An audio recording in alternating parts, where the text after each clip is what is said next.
अस्सलाम वालेकुम स्टूडेंट्स। जो आज का हमारा टॉपिक है वो है डिसऑर्डर्स ऑफ यूराइनरी ट्रैक्ट। जैसा कि आपको पता है कि प्रीवियस टॉपिक में हम लोगों ने यूराइनरी सिस्टम को डिस्कस किया। हमने ये देखा था कि किडनीज जो हैं हमारी बॉडी के अंदर यूराइनरी सिस्टम के अंदर मेन रोल प्ले करती हैं। ये यूरन को प्रोड्यूस करती हैं। जब ये यूरन को प्रोड्यूस कर लेती हैं, यूरन की फॉर्मेशन हो जाती है, तो फिर ये इसको एक रास्ते से गुजारती हैं जिसको हम यूराइनरी ट्रैक्ट बोलते हैं और यूरेथ्रा से बाहर निकाल देती हैं। यानी कि किडनी से लेकर जो यूरेथ्रा वाला पोर्शन है ये हमारा यूरिनरी ट्रैक्ट कहलाता है। अब इस यूरिनरी ट्रैक्ट के अंदर कुछ ऐसी खराबियां आ जाएं कि हमारा यूरिन ठीक से बन ना पाए या हमारी बॉडी से बाहर ना निकल पाए, उसकी डिसऑर्डर्स आ जाएं, तो वो क्या डिसऑर्डर्स हो सकते हैं हमारे यूरिनरी ट्रैक्ट के अंदर, वो हमने इस टॉपिक के अंदर स्टडी करना है। कहता है a variety of disorders can affect the structure and function of kidneys. Kidneys के स्ट्रक्चर को भी डैमेज कर सकते हैं वो डिसऑर्डर्स, और किडनी के फंक्शन को भी डैमेज कर सकते हैं। एंड द यूरिनरी ट्रैक्ट, और यूरिनरी जो ट्रैक्ट है यानी कि यूरिटर्स और इसके अंदर यूरिनरी ब्लैडर वगैरह आता है, इन सबको कर सकते हैं, डैमेज कर सकते हैं। कहता है कॉमन डिसऑर्डर्स इंक्लूड, सबसे जो पहला मेन डिसऑर्डर है वो यूरिनरी ट्रैक्ट इन्फेक्शन है। यानी ये जो एक यूरिनरी ट्रैक्ट है किडनी से लेकर यूरेथ्रा तक, इसके अंदर इन्फेक्शन कॉज हो सकता है। और आपको पता है जब भी इन्फेक्शन की बात होती है तो वो बैक्टीरिया ही कॉज करता है हमारी बॉडी के अंदर इन्फेक्शन। उसके अलावा किडनी स्टोन्स हो सकते हैं हमारी बॉडी के अंदर, छोटे छोटे इस तरह से जो है पत्थर बन सकते हैं किडनीज के अंदर। और उसके अलावा जो है हमारी बॉडी के अंदर किडनी फेलियर हो सकता है, यानी पूरी की पूरी किडनी फेल हो सकती है। इस सूरत में इंसान की डेथ हो जाती है बच्चे, जब किडनी फेल हो जाती है। अगर तो आप फौरन से किडनी ट्रांसप्लांट कर लें, यानी कि किडनीज जो है हम कोई नई लगवा लें, तो बंदा बचने के चांसेस होते हैं, यानी फेलियर से पहले पहले। लेकिन अगर अचानक किडनी फेल हो जाए तो बंदा मर जाता है। एंड पॉलीसिस्टिक किडनी डिजीज, और ये भी एक किडनी की डिजीज है जिसके अंदर सिस्टिक का मतलब है कि ये छोटे छोटे ट्यूमर्स बना देती हैं वहां पर। तो जो सबसे पहली डिजीज है यूरिनरी ट्रैक्ट इन्फेक्शन, इसको हम देख लेते हैं। जैसा कि हमें पता है इन्फेक्शन की बात हो रही है तो ये किसी ना किसी बैक्टीरिया की वजह से कॉज हुआ होगा हमारी बॉडी में। अब जो मोस्ट कॉमन बैक्टीरिया है वो एस्क्रेशिया कोलाई है। एस्क्रेशिया कोलाई, इसका आपने नाम याद रखना है, ये एमसीक्यूज में पूछा जा सकता है। इसको ई कोलाई के नाम से भी बच्चे जानते हैं और इसका पूरा नाम एस्क्रेशिया कोलाई है। ये जो एस्क्रेशिया कोलाई है ये बॉडी में आता कैसे है? ये बॉडी के अंदर यूरिनरी सिस्टम का जो आउटर पार्ट है यूरेथ्रा, यानी जहां से यूरिन बाहर निकलना है, वहां से ये बॉडी के अंदर एंटर होता है। अभी सवाल ये पैदा होता है कि ये यूरेथ्रा में भी कहां से आता है एस्क्रेशिया कोलाई। बेसिकली बच्चे ये जो एस्क्रेशिया कोलाई एक बैक्टीरिया है ना, ये हमारी इंटेस्टाइन के अंदर मौजूद होता है पहले से ही, जहां पर हमारा वेस्ट मटेरियल यानी कि फीसिस पड़ा होता है जिसने हमारी बॉडी से बाहर निकलना होता है। अब कई बार ऐसा होता है कि जब हम फीसिस रिलीज करते हैं अपनी बॉडी से, एलिमिनेट करते हैं, जब हम, जिसको आप पखाना बोलते हैं, जब हम पखाने की हाजत से होकर आते हैं, तो कई बार ऐसा होता है कि हम प्रॉपर हाइजीन का ख्याल नहीं रखते, उसकी क्लीनिंग जो है प्रॉपर नहीं करवाते। तो वहां पर जो मौजूद होता है एस्क्रेशिया कोलाई, इसके अंदर फीसिस के अंदर वेस्ट मटेरियल के अंदर मौजूद होता है, वो हमारी स्किन के ऊपर लगता है और वहां से स्लिप होके यूरेथ्रा पे आ जाता है। जब वो यूरेथ्रा पे आता है तो यूरेथ्रा के थ्रू वो अंदर चला जाता है। वो वहां पर बेसिकली हमें नुकसान पहुंचाने नहीं आता, अपनी फूड लेने आता है, अपना फूड, और वहां पर रहने के लिए आता है। लेकिन ये जो एस्क्रेशिया कोलाई है ना, ये खाता है सेल्स को। अब सेल्स होते हैं हमारी यूरेथ्रा के अंदर, यूराइनरी ब्लैडर के अंदर होते हैं, यूरिटर्स के अंदर होते हैं और किडनीज के अंदर होते हैं। तो जब ये हमारे सेल्स को वहां से खाता है तो हमारी वॉल्स के अंदर इन्फेक्शन कॉज हो जाता है, वो सूज जाती हैं और इन्फेक्शन कॉज हो जाता है। तो उसकी वजह से फिर हमें मसले मसाइल होते हैं। अब वो कौन से ऐसे सिम्टम्स हैं कि जिससे पता चलेगा कि हमें यूटीआई हो गया है, यानी यूरिनरी ट्रैक्ट इन्फेक्शन हो गया है? इसके अंदर ये होता है कि frequent and urgent need to urinate, हमें बार बार जो है यूरिन आता है और हमें ऐसा लगता है कि जैसे बहुत ज्यादा तेज वाला जो है यूरिन आ रहा है, यानी बहुत ज्यादा अर्जेंसी फील होती है हमें, हमसे कंट्रोल नहीं हो पाता। और पेन होती है और बर्निंग प्रोड्यूस होती है जब भी हम यूरिनेशन करते हैं, यानी जब हम यूरिन पास आउट कर रहे होते हैं तो बहुत ज्यादा जलन महसूस होती है वहां पर यूरेथ्रा के ऊपर। उसके अलावा क्लाउडी और स्ट्रॉन्ग स्मेलिंग यूरिन प्रोड्यूस होता है। वैसे तो यूरिन हमारा ट्रांसपेरेंट होता है, लेकिन अगर क्लाउडी हो यानी गंदा गंदा सा हो, उसके अंदर कोई व्हाइटिश चीज आपको नजर आए, तो ये यूरिनरी ट्रैक्ट इन्फेक्शन की इलामत है। लोअर एब्डोमिनल पेन होता है, यानी अगर ये इन्फेक्शन बढ़ जाए, यूरिनरी ब्लैडर तक पहुंच जाए, तो वहां पर ये लोअर पेन जो है, लोअर एब्डोमिनल पेन कॉज करता है। एंड समटाइम्स फीवर और चिल्स, अगर बहुत ज्यादा इन्फेक्शन बढ़ जाता है तो ये फीवर्स और चिल यानी बुखार और सर्दी वगैरह का लगना भी कॉज कर सकता है। अब अगर इसके ट्रीटमेंट की बात की जाए तो ये इस डिजीज को ट्रीट किया जा सकता है एंटीबायोटिक्स के साथ। चूंकि ये जो है बैक्टीरियल डिजीज है, बैक्टीरियल इन्फेक्शन है, तो बैक्टीरिया को किल करने के लिए जो मेडिसिन यूज होती हैं वो एंटीबायोटिक्स यूज होती हैं, और ये हम तब तक यूज करेंगे जब तक भी वो बैक्टीरिया किल नहीं हो जाता, या जब तक हमें ये यकीन नहीं हो जाता कि ये जो है खत्म हो गया है बैक्टीरियल इन्फेक्शन। उसके अलावा बहुत ज्यादा पानी पीना भी इसके अंदर हेल्पफुल साबित हो सकता है, क्योंकि जितना ज्यादा आप पानी पिएंगे उतनी ज्यादा यूरिनेटिंग होगी, यानी कि यूरन आएगा, और जितना ज्यादा यूरन आएगा उतना ज्यादा बैक्टीरिया बॉडी से फ्लश आउट होता जाएगा और एलिवेट होते जाएंगे सिम्टम्स, यानी सिम्टम्स कम होते जाएंगे। तो ये था यूरिनरी ट्रैक्ट इन्फेक्शन। ये जो एक हमारी किडनी से यूरेथ्रा तक एक ट्रैक है, उसके अंदर इन्फेक्शन कॉज हो जाता है बैक्टीरिया की वजह से।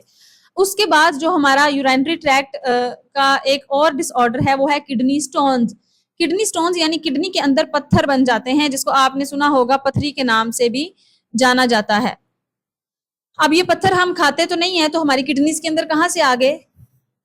बेसिकली बच्चे बाज़ औक़ात इस तरह होता है कि हम लोग वाटर जो है कंज्यूम नहीं कर रहे होते, बहुत ज्यादा कम पानी पी रहे होते हैं, तो हमारी किडनीज के अंदर खुराक में ना छोटे छोटे सॉल्ट्स और जो हम यूरिया और यूरिक एसिड वगैरह, ये जिन चीजों ने बाहर निकलना होता है ना, हमारी किडनीज के अंदर ये जमना शुरू हो जाती हैं पानी की कमी की वजह से। क्योंकि जितना ज्यादा पानी कम होता है तो ये चीजें पानी में हल नहीं हो सकती और बॉडी से बाहर नहीं निकल सकती। क्योंकि हमने केमिस्ट्री में एक असूल पढ़ा था ना, कि जब हमने देखा था कि जब पानी के अंदर, वाटर के अंदर आप साल्ट इतना ज्यादा कर दें, यानी साल्ट को आप इतना कंसंट्रेटेड कर दें कि पानी के अंदर जगह ना हो उसके डिसॉल्व होने की, तो साल्ट फिर क्रिस्टल्स की फॉर्म में कन्वर्ट हो जाता है। बिल्कुल इसी तरह से हमारी किडनीज के अंदर भी जो सॉल्ट्स होते हैं या जो यूरिया या यूरिक एसिड होते हैं, जिन्होंने बाहर निकलना होता है बॉडी से, जब इनको इतना पानी नहीं मिलता कि ये उसमें डिसॉल्व हो जाए, तो ये फिर क्रिस्टल की फॉर्म अख्तियार कर लेते हैं, जिसको हम बोलते हैं hard crystalline mineral materials. Mineral का यही मतलब है कि ये जो है ये सॉल्ट से मिलकर बना होता है,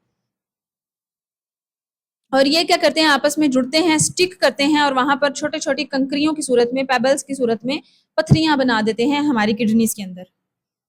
किडनीज के अंदर भी हो सकती हैं और ये आगे मूव भी कर सकती हैं, यानी यूरेटर के अंदर भी आ सकती है, यूरिनरी ब्लैडर वगैरह के अंदर भी ये बन सकती हैं। दे में स्टे इन किडनीज और travel out of the body. ये बॉडी के अंदर रह भी सकती हैं और बॉडी से बाहर निकल भी जाती हैं। बाज़ औक़ात अगर बहुत ज्यादा छोटी हो तो बॉडी से बाहर निकल जाती है, लेकिन अगर वो बहुत ज्यादा बड़ी हो जाए तो फिर बॉडी से बाहर नहीं निकल पाती। अब यहाँ पर कुछ टाइप्स उन्होंने बताई हैं किडनी स्टोन्स की, वो हम देख लेते हैं। कहता है 70% किडनी स्टोन्स जो है पेशेंट के, वो कैल्शियम ऑक्जेलेट से बने होते हैं। तो जो पहली टाइप है किडनी स्टोन्स की वो है कैल्शियम ऑक्जेलेट वाले किडनी स्टोन्स, और जो दूसरी टाइप है यानी 10% ऑफ पेशेंट्स में have stone of uric acid, दूसरी है यूरिक एसिड वाली टाइप। और बच्चे यहाँ पर एक तीसरी भी टाइप है जो है सिस्टीन एंड फॉस्फेट वाली टाइप। ये सिस्टीन और फॉस्फेट की वजह से होता है। अब ये जो कैल्शियम ऑक्जेलेट है ये हमारी बॉडी के अंदर कैसे आता है, कहाँ से आता है, ये हम देखते हैं। बच्चे जो कैल्शियम ऑक्जेलेट है ये हमारी फूड के अंदर पाया जाता है। मिसाल के तौर पे कैल्शियम जो है ये दूध वगैरह के अंदर होता है, और ऑक्जेलेट होता है पालक के अंदर या जो है टमाटर वगैरह के अंदर ये पाया जाता है। अब इसका मकसद ये नहीं है कि हम दूध पीना छोड़ दें या हम पालक वगैरह नहीं खाएं।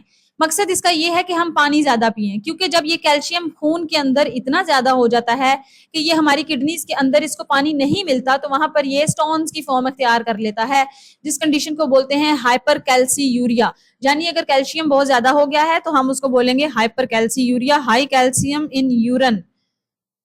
उसके अलावा अगर ऑक्जेलेट बहुत ज्यादा हो गया है हमारे यूरिन के अंदर तो उसको हम बोलेंगे हाइपर ऑक्जेलोरिया। अब ये ऑक्जेलेट जो है ये हमारे अंदर टमाटर से या पालक वगैरह से आता है। अब इसका मतलब ये नहीं है कि हम टमाटर या ये चीजें खाना छोड़ देंगे, मतलब ये है कि हम जितना हो सके पानी ज्यादा पिएंगे ताकि इन चीजों को जगह मिल सके बॉडी के अंदर एब्जॉर्ब होने की, पानी के अंदर डिजोल्व होने की, ताकि ये यूरिन के थ्रू बाहर भी निकल सके। उसके अलावा जो दूसरी टाइप है किडनी स्टोन्स की वो है यूरिक एसिड वाले किडनी स्टोन्स होते हैं। अब वैसे तो हमें पता है कि जो यूरिक एसिड है ये हमारी बॉडी से बाहर निकलने के लिए बना होता है, लेकिन जो यूरिक एसिड है अगर वो हमारे ब्लड के अंदर इतना ज्यादा हो जाए कि उसको जगह ही ना मिल सके कि वो कहाँ पे जाए, तो वहां पर वो किडनी के अंदर स्टोन्स क्रिएट कर लेता है। अब यूरिक एसिड हमारी बॉडी के अंदर कैसे आता है? यूरिक एसिड आता है हमारी बॉडी के अंदर जब हम प्यूरिन्स को तोड़ते हैं, यानी जब हमारी बॉडी के अंदर प्यूरिन टूटती है तो यूरिक एसिड बनता है। अब प्यूरिन कहाँ से आती है? प्यूरिन आती है रेड मीट से। जो लोग बड़े गोश्त के शौकीन होते हैं, बीफ वगैरह के, या सी फूड से, सी फूड के अंदर बहुत ज्यादा प्यूरिन्स होती हैं। कई लोग बड़े गोश्त के बहुत ज्यादा शौकीन होते हैं, वो इतना ज्यादा गोश्त खाते हैं कि उनका यूरिक एसिड लेवल जो है वो हाई हो जाता है। फिर उनको डॉक्टर्स मना करते हैं कि आप जो है गोश्त वगैरह कम खाएं।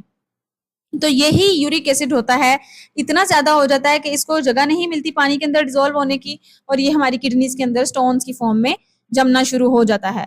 उसके बाद जो बचे तीसरी टाइप है वो सिस्टीन एंड फॉस्फेट्स है। अब ये सिस्टीन क्या है? सिस्टीन भी हमारी बॉडी के अंदर एक जो है अमाइनो एसिड है, यानी कि प्रोटीन है। ये हमारे एग्स के अंदर, यानी जब हम एग्स खाते हैं तो उसके अंदर होती है, और मीट वगैरह के अंदर होती है। अब इसकी भी वजह ये नहीं है कि एग्स खाना वजह नहीं है, वजह इसकी होती है पानी की कमी। मेन कॉज जो है वो पानी की कमी है। किडनी स्टोन्स की मेन कॉज ये नहीं है कि हम गोश्त खाना छोड़ दें या हम ये सारी चीजें खानी छोड़ दें, लेकिन मकसद ये है कि एक बैलेंस के साथ खाएं, ना ही ज्यादा गोश्त खाएं और ना ही ज्यादा आप इस तरह की चीजें खाएं।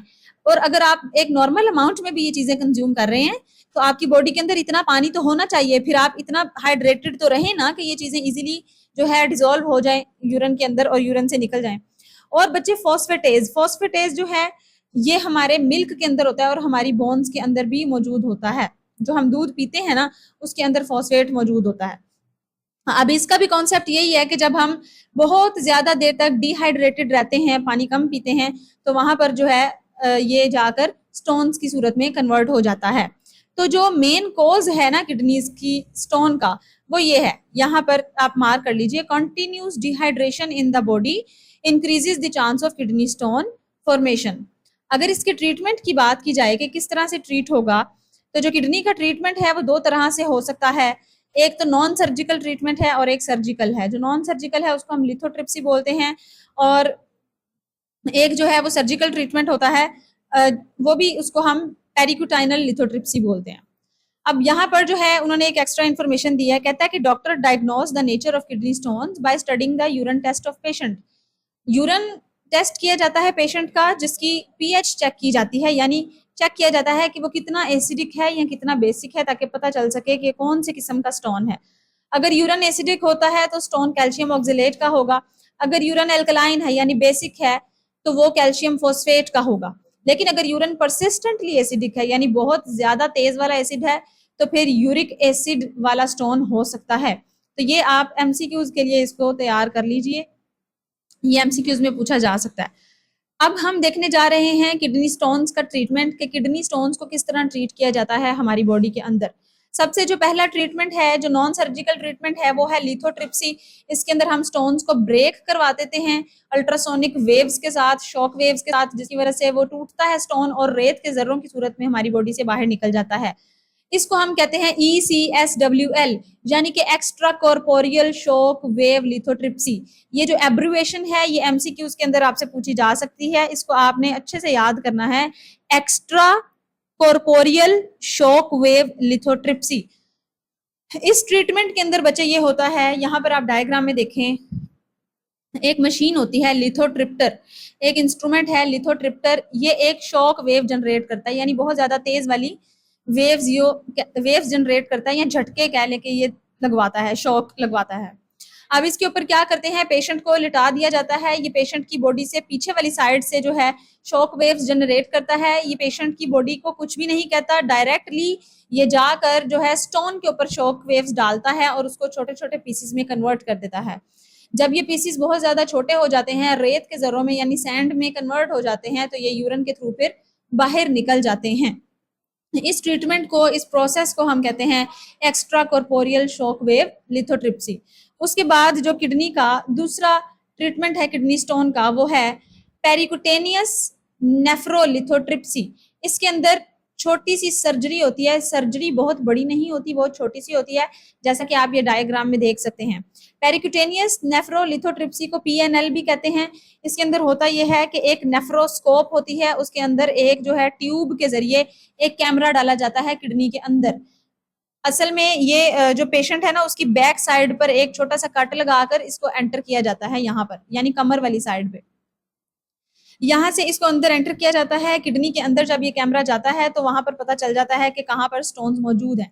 और इस कैमरे के साथ ही जो है वहां पर ना छोटे से वो कह लें कि अल्ट्रासोनिक जो वेव्स डालती है ना, एक चीज, एक छोटा सा पुर्जा भेजा जाता है लगा के इंस्ट्रूमेंट, जो किडनी स्टोन्स को वहां पर वेव्स के थ्रू तोड़ता है और किडनी स्टोन्स जो है वो बाहर आ सकते हैं।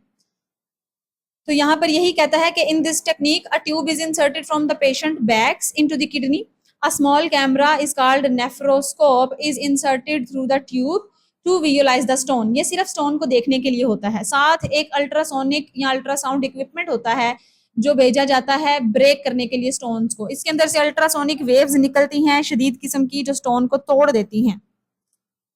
The stone pieces can be grasped with special equipment and pulled out from the kidney। और उसी आले के साथ एक जो है खास किस्म का पुर्जा होता है जो उस स्टोन को पकड़ लेता है और बाहर जो है वो निकाल लेता है। या तो उसको तोड़ देते हैं या फिर उसको बाहर निकाल दिया जाता है। अगर तो वो बहुत ज्यादा साइज में छोटा है तो वो टूट जाएगा, अगर वो बहुत ज्यादा बड़ा है तो फिर वो टूटेगा नहीं, वो बॉडी से फिर बाहर उनको निकालना पड़ेगा। तो यहाँ है बच्चे डिजीज, वो है किडनी फेलियर, यानी अगर हमारी पूरी किडनी फेल हो जाती है तो। लेकिन ये टॉपिक बहुत बड़ा है, तो जो किडनी फेलियर का टॉपिक है वो हम अगले पार्ट में डिस्कस करेंगे। याद रखिएगा इस लेक्चर का पार्ट नंबर 2 भी इसी वीडियो के नीचे मैं लिंक दे दूंगी, वहां पर आपने जो है इसको देखना है। उसके अंदर हम किडनी फेलियर का सारा प्रोसेस जो है वो डिस्कस करेंगे।